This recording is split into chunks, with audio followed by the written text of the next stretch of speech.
BTR सुक्तिनि उनावहाय जोंना मानगोनां हेमन्त मामाया सीएम सारा बुंबाय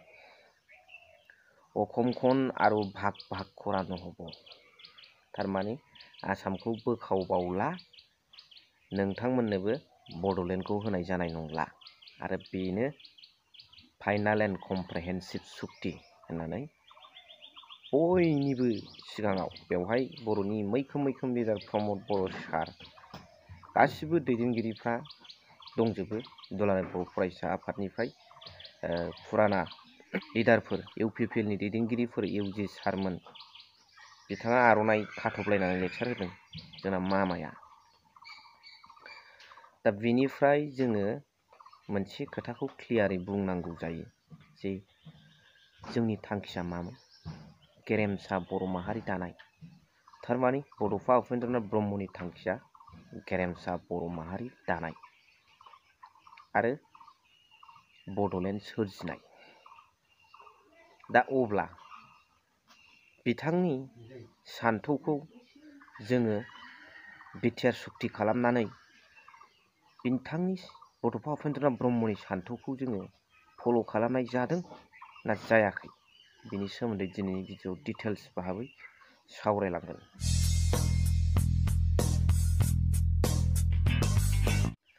hello everyone once again welcome back to the channel. दिनैनि गोदान भिडिअआव नोंथांमोन बयखौबो गोसो गोथारै बरायदों लोगोसे आसा खालामो इसोरनि अननायाव नोंथांमोन बयबो मोजां दं। स' बाथ्राया जाहैबाय जों बर'फ्रा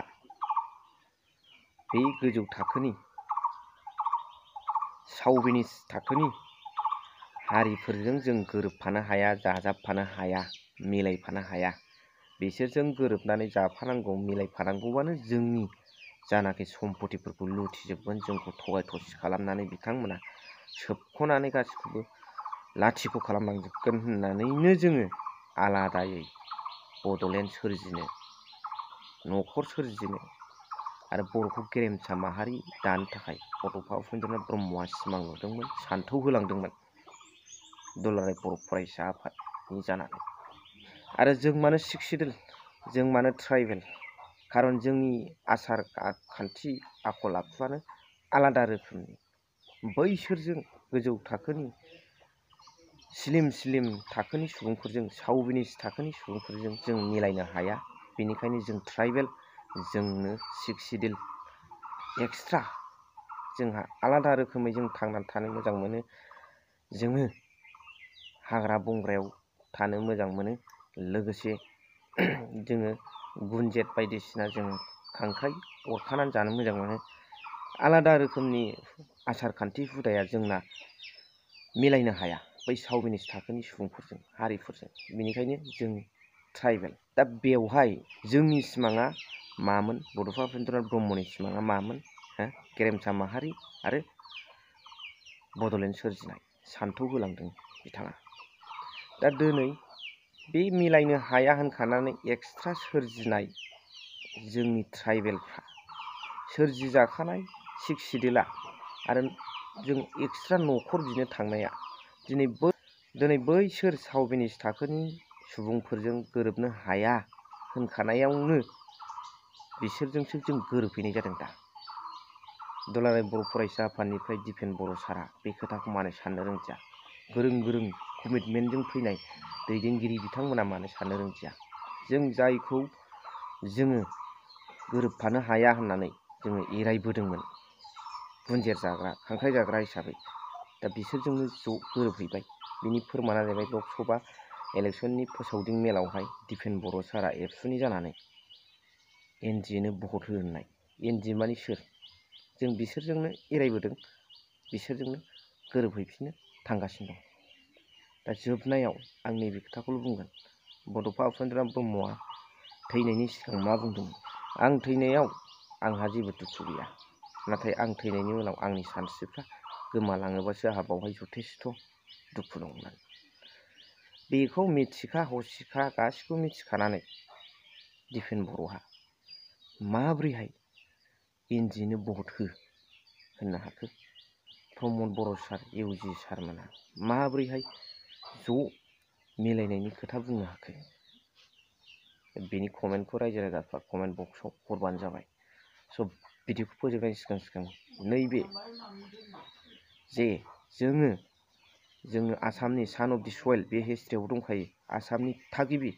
बैसोर जाय गावसोरखौ गोजौ थाखोनि साननो हनो गोरों स्लिम होननानै लादों सावबिनिस थाखोनि बिथांमोना गोबां लेट बे आसामाव फैदों ओंखायनो बिथांमोना सान अफ दि सयेल नङा जों बर'फ्रासो गोबाव बोसोर जुग जुग रायजो जाबोनाय ओंखायनो जोंखौ आसामनि फिसा होननानै बुङो हानि फिसा होननानै सान अफ दि सयेल दा बे सान अफ दि सयेलखौनो बैसोर स्लिम थाखोनि सुबुंफ्रा होखारनो नागिरगासिनो दं जों बेखौ बोरै सहायनांगौ दा बेनिनो माखासे बिबुंथिखौ नैबे भिडिअ क्लिप्सआव नोंथांमोना नायलांबानो गासिखौबो क्लियारै बुजिजोबगोन मते মই আজি আসলতে আমার হেমন্ত মামাক বিটিসিলৈ ওয়েলকাম কৰিব খুজিছো ওয়েলকাম টু বিটিসি মামা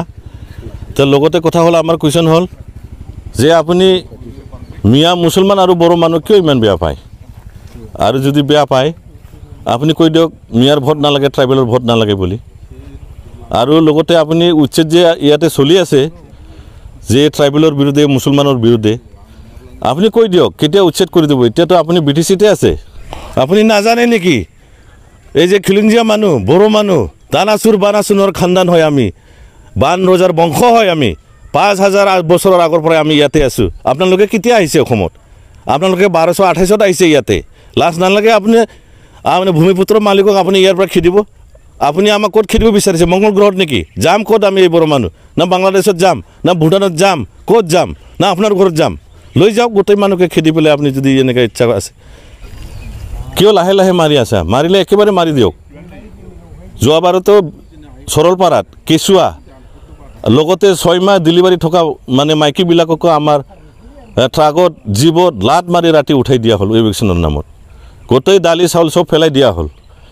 ইমান নিষ্ঠুৰভাৱে কোনো এটা জাতি বা এটা কমিউনিটিৰ ওপৰত পিছত লাগি থাকে নেকি আমি জানো আপুনি চামুচেৰে কয় বেলচাৰে লৈ যায় আপোনাৰ খেল শেষ সেইকাৰণে কৈছোঁ আমি যে আমাৰ 6 শিডিউল 2003 যে যিটো আমাক গঠন কৰি দিছিলে মান মৰ্যাদা হও লালবাতিৰ লগত লৈ পেলাই গোটেই 35 লাখ জনসংখ্যাক ৰক্ষা কবচ দিয়াৰ কাৰণে LK এডবাণী বাজপেয়ী হতে